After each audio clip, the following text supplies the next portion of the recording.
CMR shopping mall ప్రపంచ స్థాయి shopping అనుభూతి ఇప్పుడు మన పార్వతీపురంలో డిసెంబర్ 5న గొప్ప ప్రారంభం. భారత ఆర్థిక వ్యవస్థ ప్రస్తుతం రెండు విరుద్ధ ధృవాల మధ్య చిగుకుందని చెప్పుకోవచ్చు. ఒకవైపు డాలర్తో పోలిస్తే మన రూపాయి విలువ రోజు రోజుకు కూడా క్షీణిస్తూ చారిత్రక కనిష్ట స్థాయిల వైపు దూసుకుపోతుందని చెప్పుకోవాలి. అయితే అదే సమయంలో బంగారం ధర మాత్రం కొత్త రికార్డులు సృష్టిస్తూ అసాధారణంగా పెరుగుతోంది. అసలు రూపాయి బలహీన పట్టడం వల్లే బంగారం ధర పెరుగుతోందా, లేక అంతర్జాతీయంగా నెలకొన్న ఆర్థిక అనిశ్చితి, వడ్డీ రేట్ల కోతల అంచనాలు ఈ పసిడి పరుగుకు కారణమా? ఈ రెండు అంశాలు కలిస్తే రాబోయే రోజుల్లో తులం బంగారం ధర ఎంతవరకు పెరగొచ్చు? బంగారం పెట్టుబడిదారులకు నిజంగానే సురక్షితమైన ఆశ్రయం కాగలదా? రూపాయి బంగారం మధ్య ఉన్న ఈ సంక్లిష్ట సంబంధాన్ని విశ్లేషించడానికి, మార్కెట్ అంచనాలను తెలపడానికి ఈరోజు మనతో పాటు స్టూడియోలో ఉన్నారు బిజినెస్ అనలిస్ట్ శ్రీరామ్ గారు. వారితో మాట్లాడదాం. వారు లైవ్ కాల్లో జాయిన్ అయ్యారు. నమస్తే సార్. నమస్తే అండి. ఇప్పుడు నేను ఫస్ట్లో మీకు చెప్పినట్టు అసలు ఇప్పుడు మనం బంగారం కొనడం సేఫ్ కాదు అంటారా? బంగారం ఎప్పటికీ సేఫేనంటే, ఇది రెండు యాంగిల్స్ ఆలోచిస్తే ఇప్పుడు బంగారం వచ్చి ఇప్పుడు మార్కెట్ ఆల్ టైమ్ హై అయ్యింది. అంటే ఇప్పుడు మనందరికీ కూడా యాక్చువల్గా ఎంతో కొంత బంగారం ఉంటుంది కాబట్టి మనందరం కూడా ఆ రేట్ ప్రకారం చూసుకుంటే మనకి వాల్యూ కూడా పెరిగినట్టే కదా. సో రెండో పాయింట్ ఏంటంటే, గోల్డ్ ఇప్పుడు ఎందుకు బాగా పెరుగుతుంది అంటే, అంతకుముందు బ్యాంక్స్ సెంట్రల్ బ్యాంక్స్ అన్నీ కూడా డాలర్స్ కొనేవి. ఇప్పుడు ఏమైందంటే డాలర్స్ని ఎవరు కూడా నమ్మట్లేదు కాబట్టి వాళ్ళు ఇప్పుడు బంగారం కొంటున్నారు. ఈవెన్ రిజర్వ్ బ్యాంక్ మన ఇండియాకు ఉంటుంది, చైనా బ్యాంక్ ఉంటుంది, రష్యాకు ఉంటుంది, బ్రిక్. సో వాళ్ళందరూ కూడా యాడ్ అవ్వటం వల్ల ఇప్పుడు ఇక్కడ బంగారం అనేది గోల్డ్ ఎప్రిషియేట్ అవుతుంది. సో గోల్డ్ అయితే ఇక్కడ నుంచి కూడా చూసుకుంటే ఇది కొత్త ఒరవడి అనమాట. అంతకుముందు మార్కెట్స్ తగ్గితే గోల్డ్ పెరిగేది, స్టాక్ మార్కెట్స్ తగ్గితే గోల్డ్ పెరిగేది, అలాగే స్టాక్ మార్కెట్ పెరిగితే గోల్డ్ తగ్గేది. ఇప్పుడేంటి, గోల్డ్ యాక్చువల్గా ఇవాళ stock market all time high ఉంది, అయినా కానీ గోల్డ్ కూడా ఆల్ టైమ్ హై ఉంది. అంటే దీని రీజన్ ఏంటంటే, మనతో పాటు వేరే వాళ్ళు కూడా బయింగ్ చేస్తున్నారు. సో వాళ్ళు ఎవరు అంటే మనకి బ్యాంక్స్ అనమాట, రిజర్వ్ బ్యాంక్స్ మేజర్గా. సో వాళ్ళ వల్ల ఏమవుతుందంటే గోల్డ్ డిపాజిట్స్ వాళ్ళు పెంచుకోవడం వల్ల ఈ గోల్డ్ అయితే పెరుగుతుంది. ఎస్, అంటే శ్రీరామ్ గారు ఇప్పుడున్న సిచ్యువేషన్లో గోల్డ్ కొనడం మంచిదే అంటారా, లేకపోతే ప్రస్తుతం ఆపమంటారా? మీరేం చెప్తారు? గోల్డ్ అయితే ఇప్పుడు రిక్వైర్మెంట్ ఆర్నమెంట్స్ కొనడం కన్నా ట్రేడ్ పాయింట్లో కొనడం బెటర్. బిస్కెట్ కానీ లేకపోతే డిజిటల్లో కానీ గోల్డ్ బీస్ కొనుక్కోవడం కానీ ఇలాంటివి కొనుక్కోవడం వల్ల మీకు మంచి వెల్త్ క్రియేట్ అవుతుంది. గోల్డ్ని ఏంటంటే రెగ్యులర్గా ఏమవుతుంది, ఒకసారి ఒక ఆర్నమెంట్ కొన్నాం అనుకోండి, గోల్డ్లో మేజర్ ప్రాబ్లం ఏంటంటే ఆర్నమెంట్ కనుక కొంటే అది మళ్ళీ అమ్మటానికి ఉండదు, డెడ్ ఇన్వెస్ట్మెంట్ అయిపోతుంది. ట్రేడబుల్ ఇన్వెస్ట్మెంట్ లాగా తీసుకురావాలి అంటే గోల్డ్ని మనకి ఏదో డిజిటల్లో కానీ లేకపోతే బిస్కెట్లో కానీ కొనుక్కోవాలి. సో ఇప్పుడు గోల్డ్ తీసుకుంటే ఇప్పుడు ప్రెసెంట్ రేట్ వచ్చి దాదాపు 130 ఆల్రెడీ వచ్చింది, 135 దాకా కూడా ఛాన్సెస్ ఉన్నాయి. సో కాబట్టి ఏంటంటే ట్రేడబుల్గా కొనుక్కోండి. అంటే డిజిటల్లో ఈటీఎఫ్స్ గోల్డ్ బీస్ అని ఉంటుంది, ఈటీఎఫ్స్లో కానీ లేకపోతే డిజిటల్ 1 గ్రామ్ 2 గ్రామ్స్ అలా, లేకపోతే బిస్కెట్ రూపంలో కొనండి. జనరల్గా లేడీస్కి ఏంటంటే ఒకసారి ఆర్నమెంట్ కనుక ఇచ్చామంటే వాళ్ళు మళ్ళీ ఎవరు, అది డెడ్ ఇన్వెస్ట్మెంట్ అయిపోతుంది. కాబట్టి గోల్డ్ని డెడ్ ఇన్వెస్ట్మెంట్ లా కాకుండా రొటేషన్ పాయింట్లో కొనుక్కోవచ్చు. అంటే మన సాంప్రదాయంలో గోల్డ్కి పెద్దపీట వేస్తూ ఉంటాం. మీరు చెప్పినట్టు ఇంతకు ముందు అంటే ఇప్పుడు పెళ్లిళ్ళ సీజన్లో కూడా ఎక్కువ కొంటూ ఉంటారు కదా సార్. అంటే ఇప్పుడు కొనాలా వద్దా అనేది కూడా అందరికీ ఒక సంశయం. అంటే రేపు తగ్గుతుందేమో, రేపు కొందామని అనుకుంటారా, ఆ లోపల పెరుగుంటుంది, ఈరోజు తగ్గుంటుంది కదా. సో ఈ పాయింట్లో అయితే గోల్డ్ ఇప్పట్లో తగ్గే ఛాన్సెస్ తక్కువే ఉన్నాయి. తగ్గిన ఎలా ఉంటున్నాయంటే ఎదురు ఒక 5,000 రూపాయలు తగ్గుతుంది కానీ 1 lakh రావటం కానీ ఇప్పుడు 1,10,000 24 క్యారెట్ అనేది వచ్చే ఛాన్సెస్ చాలా తక్కువ ఉన్నాయి. కాబట్టి మనం ఏం చేయొచ్చు అంటే, ఇంకా అర్థమవుతుంది ఏంటంటే ఈ స్టాండర్డ్ నిలబడే స్టాండర్డ్. కాబట్టి ఇప్పుడు ఇక్కడ ఒక 50% అలా ఇన్వెస్ట్ చేసుకుంటే అంటారు. ఇప్పుడు మీరు బ్రాడ్గా థింక్ చేస్తే నెక్స్ట్ 2 years 3 yearsలో చూసుకుంటే 1,70,000 2 lakhs కూడా టచ్ అవ్వచ్చు ఇది నెక్స్ట్ 3 yearsలో. కాబట్టి when compared with that it is better రేటే కదా. సో ఇవాళ హై రేట్ అనుకున్నాం, దాన్ని కంపేర్ చేయడానికి నిన్నటి రేటు మీద ఇవాళ చూస్తున్నాం. బట్ రాబోయే రోజుల్లో చూస్తే, ఎందుకంటే ఒరిజినల్గానే ఇవి గ్రో అవుతున్నాయి, ఫండమెంటల్గానే గ్రో అవుతున్నాయి కాబట్టి డిమాండ్ ఎక్కువ వస్తుంది, సప్లై తక్కువ ఉంటుంది. కాబట్టి ఇవి అవుతున్నాయి. బట్ ఎప్పుడైనా కరెక్షన్స్ వస్తాయి కానీ కంటిన్యూగా ఇక డౌన్ ట్రెండ్ ఇప్పుడు మళ్ళీ 80,000 70,000 వచ్చే ఛాన్సెస్ అయితే చాలా చాలా తక్కువ ఉన్నాయి. 2 lakhs వరకు వెళ్తుంది అని అంటున్నారు కాబట్టి అప్ టు 170 to 2 lakhs వరకు వెళ్తుంది అని అంటున్నారు. ఎప్పుడు వెళ్ళే ఛాన్సెస్ ఉన్నాయి అని అంటారు. ఇప్పుడు మిడిల్ క్లాస్ ఫ్యామిలీస్ అందరూ ఇప్పుడు గోల్డ్ కొనుక్కుంటే బెటర్ అని అంటారా? గోల్డ్ అదే మేడం, యాక్చువల్గా నెక్స్ట్ 4 to 5 yearsలో గోల్డ్ 2 lakhs కూడా టచ్ అయ్యే ఛాన్సెస్ ఉన్నాయి. ఎందుకంటే ఆ నెక్స్ట్ 4 yearsలో మనకి గ్రోత్ అలా ఉంటుంది.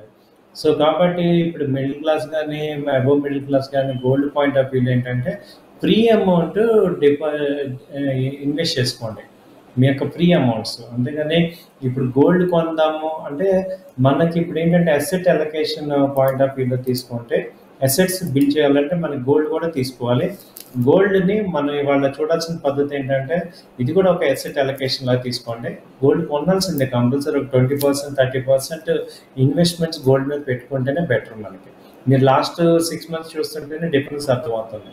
అలాగే సిల్వర్ కూడా బాగానే పెరుగుతుంది. Gold or silver both are twin brothers కాబట్టి మనకి ఇప్పటికే లేట్ అయిపోయింది. డిజిటల్ బాగుందన్నమాట. ఏంటి ఈటీఎఫ్ కానీ బాండ్స్ కానీ లేకపోతే వీటిల్లో తీసుకోవచ్చు అనమాట. సో బిస్కెట్ రూపంలో కానీ అది తీసుకోవటమే. అంటే రాబోయే రోజుల్లో కొనే పరిస్థితి ఉందంటారా లేదంటారా అసలు? మేడం ఎప్పుడు చూసినా గోల్డ్, ఇప్పుడు మీరు అన్నిసార్లు అలా అంటున్నారు. ఇవాళ 3 years బ్యాక్ మన శాలరీస్ ఎలా ఉన్నాయి? సో ఇవాళ 1 lakh శాలరీ అనేది కామన్ అయిపోయింది. 3 years 4 years బ్యాక్ 1 lakh అంటే ఎంత కష్టం. సో అంటే మన ఇన్కమ్ పెరుగుతుంది కాబట్టి గోల్డ్ పెరుగుతుంది. ఈ మంత్ ఈ లాస్ట్ 2 months నుంచి కొంచెం అబ్నార్మల్గా పెరిగింది. యాక్చువల్గా అయితే ఎవ్రీ ఇయర్ 20,000 పెరుగుతుంది. యావరేజ్గా the growth yearly 20,000 average growth అనమాట.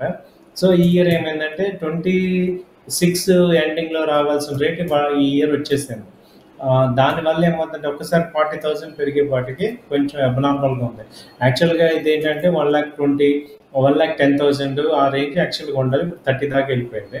సో నెక్స్ట్ ఇయర్ రేట్ కూడా ఇవాళ వచ్చేసింది. బికాస్ ఆఫ్ దట్ ఎందుకంటే ఈ అమెరికా ట్రంప్ ఎఫెక్ట్ బాగా పడుతుంది. సో డాలర్ యాక్చువల్గా కొనాల్సిన కంట్రీస్ అన్నీ కూడా ఈ గోల్డ్ కొంటున్నాయి. దాంతో ఇది డబుల్ ఇంపాక్ట్ వచ్చింది. బట్ నెక్స్ట్ ఇయర్కి ఏదన్నా ఆయన ట్రంప్ గారు కనుక కొంచెం నార్మల్ అయితే ఈ గోల్డ్ తగ్గుతుంది. బట్ తగ్గినా 1,10,000 1,20,000కి నార్మల్గా వస్తుంది. ఓకే, బట్ 1,20,000 ఉండడం మాత్రం పక్కా. అవునండి. ఎస్, అంటే ఇప్పుడు గోల్డ్ మీద ఇన్వెస్ట్ చేయడం అనేది బెటర్ అంటారు.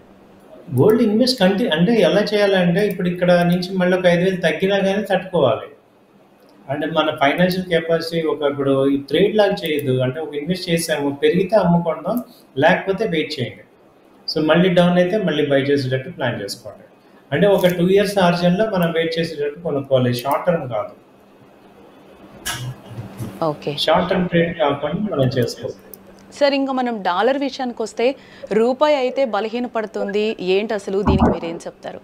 రూపాయి ఎప్పటి నుంచి ఉందండి, ఇది ఈవెన్ ఆగస్ట్ నుంచి కూడా ఫాలో అవుతుంది. ఎందుకంటే యుఎస్ నుంచి మేజర్ మన ఎక్స్పోర్ట్స్ అన్నీ ఆగిపోయినాయి. $87 billion వ్యాపారం ఆగిపోయింది. కాబట్టి ఏంటంటే డాలర్ ఇన్ఫ్లోస్ అవుట్ఫ్లోస్ ఎక్కువ ఉన్నాయి, ఇన్ఫ్లోస్ తక్కువ ఉన్నాయి. సో ఇది యాక్చువల్గా ఇది జరగకుండా చాలా జాగ్రత్తలు తీసుకున్నారు ఇండియన్స్, గవర్నమెంట్ తీసుకున్నారు. కానీ ఇక ఎక్స్పోర్ట్స్ ఈ మంత్ బాగా గ్యాప్ వచ్చేసింది, ట్రేడ్ గ్యాప్. మనకి మేజర్ ఇంపోర్ట్స్ అన్ని ఆయిల్ ప్లస్ ఈ యొక్క గోల్డ్, ఈ రెండు కూడా పేమెంట్స్ ఎక్కువగా డాలర్స్లోనే జరుగుతాయి. మనకి రిటర్న్స్ రావాల్సినవన్నీ కూడా అయిపోయినాయి. యాక్చువల్గా ఐటీ మేజర్ మనకి డాలర్స్ ఇచ్చే ఇంపోర్ట్స్ అనమాట. ఎక్స్పోర్ట్స్ ఐటీ ఉంది, ఫార్మా ఉంది. ఫార్మా ఐటీ రెండు కూడా ఇప్పుడు బాగా డౌన్లో ఉన్నాయి. కాబట్టి డాలర్స్ మనకి ఫ్రీక్వెంట్గా రావట్లేదు. కాబట్టి మనకి ఇది టెంపరీగా ఆల్ టైమ్ హైకి వెళ్ళిపోయింది. ఇది యాక్చువల్గా మన ఆర్థిక వ్యవస్థ బలహీన పడింది అంటారా? మనం అప్పుల్లో ఉన్నామా ఏంటి మన ఆర్థిక వ్యవస్థ? ఇప్పుడు ఏంటంటే మనం ఆల్టర్నేట్ చూస్తున్నాము. ఇప్పుడు డాలర్కి ఇండియాకి తేడా వచ్చింది మాత్రం మన ఆర్థిక వ్యవస్థకు వచ్చిన ప్రాబ్లం ఏం లేదు. ఎందుకంటే మనం ఎన్లో చూసుకోవచ్చు, పౌండ్లో చూసుకోవచ్చు. ఒక $1 యూఎస్తో మనకి డీలింగ్ తగ్గితే అన్నంత మాత్రాన మనకి మన యొక్క ఆర్థిక వ్యవస్థ ఏం తేడా ఏం లేదు. ఎందుకంటే ఇవాళ డాలర్ అంతకుముందు అనమాట, ఇవాళ అంతకుముందు డాలర్కి యుఎస్ డాలర్ మనకి చాలా ఇంపార్టెంట్. ఇప్పుడు ఏంటంటే we are looking for another countries also. దాదాపు 100 కంట్రీస్తో మనం ఎక్స్పోర్ట్ చేస్తున్నాం. ఒక్క యుఎస్ యొక్క ఎఫెక్ట్ని వేరే 100 కంట్రీస్ ద్వారా తగ్గించుకుంటాం. సో నెక్స్ట్ 6 monthsలో అదే జరుగుతుంది. కాబట్టి ఇప్పుడు డాలర్ పెరిగినంత మాత్రం ఇండియా ఎకానమీ వచ్చిందని నష్టం లేదు. ఒకప్పుడు వచ్చేది, ఇవాళ ఆయిల్ అంతా రష్యాతో మనం ఎక్కువ రిలేషన్ దేనికంటే మనకి ఇండియన్ రూపీస్లో ఇస్తున్నాం పేమెంట్స్. అలాగే సౌత్ ఆఫ్రికాతో అదే అరేబియాతో కూడా ఇండియన్ కరెన్సీలో ఇస్తున్నాం. కాబట్టి డాలర్కి తగ్గినంత మాత్రాన్ని వాళ్ళ డాలర్కి రూపీకి రిలేషన్ బట్టి మన ఇండియన్ ఎకానమీ ఉంది అనుకోవటం కరెక్ట్ కాదు. ఎందుకంటే ఆ బ్రేక్అవుట్ అయిపోయింది. అంటే ప్రతి పేమెంట్ డాలర్తో అవ్వట్లేదు ఇప్పుడు. అంటే రూపాయి పడిపోతే పెట్రోల్ పంపులు మన జోబు పోయినట్టేనా? అంటే పెట్రోల్కి ఇప్పుడు తగ్గిపోయింది మేడం. ఎందుకంటే రష్యన్ పెట్రోల్ కొంటున్నాం కదా. లాస్ట్ 3 years నుంచి చూస్తే మీరు ఒకటే స్టాండర్డ్లో ఉంది. 110, 109 మధ్యలోనే ఉంది. సో ఒకప్పుడు మీరు అన్నట్టు డాలర్కి రూపీకి చాలా ఉండేది. ఒకప్పుడు అమెరికా మార్కెట్స్ ఆంక్షలు పెట్టంగానే ఇండియన్ మార్కెట్స్ అన్ని డౌన్ అయిపోయేవి. ఇండియా మొత్తం కుదేలైపోయేది. ఇప్పుడు ఆ సిచ్యువేషన్ లేదు. అంటే అమెరికా మీద డిపెండెన్స్ తగ్గిపోతుంది మనకి. సో ఇప్పుడు మనకి చూడండి H1B ఆయన ట్రంప్ గారు ఎన్నో రకాలుగా మనని బాధ పెట్టారు. బట్ స్టిల్ లాస్ట్ 4 monthsలో మార్కెట్స్ చాలా డౌన్ అయినా కానీ ఇవాళ ఏమైంది, మళ్ళీ ఆల్ టైమ్ హై మా ఇండియన్ మార్కెట్కి వచ్చేసింది. అంటే ఏంటంటే యుఎస్ మీద డిపెండెన్సీ చాలా తగ్గించేసుకుంటాం. కాబట్టి ఇవాళ డాలర్ వీక్ అయినంత మాత్రాన మనకు వచ్చిన నష్టమే లేదు. It is just a currency అంతే. అంటే మన రూపాయి రోజు రోజుకు డాలర్ ముందు తల వంచడానికి లోపలేమైనా రీజన్ ఉంది అని అంటారా? లోపలేంటి మేడం, డైరెక్ట్ కనపడుతుంది. రీజన్ ఏంటంటే మన దగ్గర ఎఫ్ఐఎస్ బయటకు వెళ్ళిపోతున్నారు. ఎఫ్ఐఎస్ ఇన్వెస్ట్ ఇప్పుడు డాలర్ మనకి రావాలంటే 2 ఆప్షన్స్ ఉన్నాయి ఇండియాలో కనుక డాలర్ రావాలంటే. ఒకటి మార్కెట్లో స్టాక్ మార్కెట్లో పెట్టాలి, లేదా ఎఫ్డిఐస్ రూపంలో పెట్టాలి. మూడోది అమెరికాలో ఉన్న మన ఇండియన్స్ డాలర్స్ పంపించాలి. ఈ మూడిట్లో ఏది అవ్వట్లేదు. ఎందుకంటే అక్కడ వాళ్ళకే కష్టంగా అయిపోతుంది. అమెరికాలో ఉన్న ఇండియన్స్ వాళ్ళు బతకడానికి చాలా కష్టం అవుతుంది కాబట్టి రెమిటెన్స్ జరగట్లేదు. ఇక్కడ ఉన్న మార్కెట్ నుంచి ఎఫ్ఐఎస్ డైలీ డబ్బులు తీసేసుకుంటున్నారు. మూడోది ఇండియాలో పెట్టుబడులు యూఎస్ పెట్టట్లేదు. కాబట్టి ఇండియాకి డాలర్స్ రావు, తగ్గుతున్నాయి. కాబట్టి కరెన్సీ డెఫినెట్గా ఎఫెక్ట్ పడుతుంది.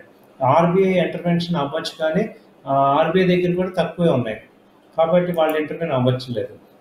సో ఇప్పుడు ఓన్లీ డాలర్ మనకి డీలింగ్ దేనికి, అమెరికాతో ఓన్లీ రిలేషన్. వాళ్ళు ఎటు వద్దనుకుంటున్నారు. $80 billion ఎకానమీ వాళ్ళకి అవసరం లేదంటున్నప్పుడు మనం ఏం చేస్తున్నాం, we are looking for other opportunities చూస్తున్నాం.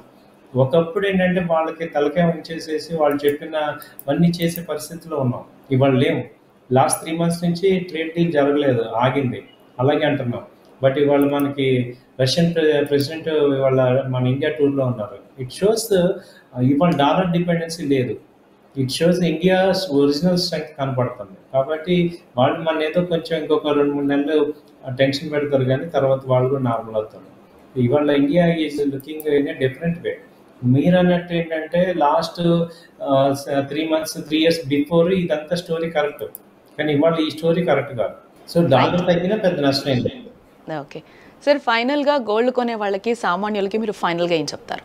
గోల్డ్ డైలీ కొంటానన్నా కొనండి. ఒక్కొక్క గ్రామ్ కానీ డిజిటల్లో కానీ బై చేయటమే. లాస్ట్ 3 months నుంచి 4 months నుంచి మనకు అర్థమవుతుంది ఏంటంటే గోల్డ్ అయితే పెరుగుతుంది, ఇది కన్ఫర్మ్. So gold పెరుగుతుంటాయి. కాబట్టి మనం ఏంటంటే ఎర్లీ బర్డ్స్ లాగా ఇంకా మనం అప్పుడప్పుడు తగ్గినా బట్ అది మళ్ళీ డిస్కౌంట్ అయిపోతుంది. ఇప్పుడు నిన్న 2 days బ్యాక్ 2000 రూపీస్ తగ్గింది, మళ్ళీ వాళ్ళ నార్మల్ అయిపోయింది. సో గోల్డ్, సిల్వర్ కూడా అంతే. సిల్వర్ నిన్న 5000 points డౌన్ అయింది, ఇవాళ 3000 పెరిగింది. కాబట్టి ఏంటంటే తగ్గినంత మాత్రాన మళ్ళీ అది అప్ ట్రెండ్ కనపడుతుంది. కాబట్టి ఏంటంటే gold and silvers are both are upside. So free amount ఉన్న వాళ్ళు ఇన్వెస్ట్ చేసుకోవచ్చు. అది నా suggestion. Okay, right sir. Thank you Sriram గారు. థ్యాంక్ యూ అండి.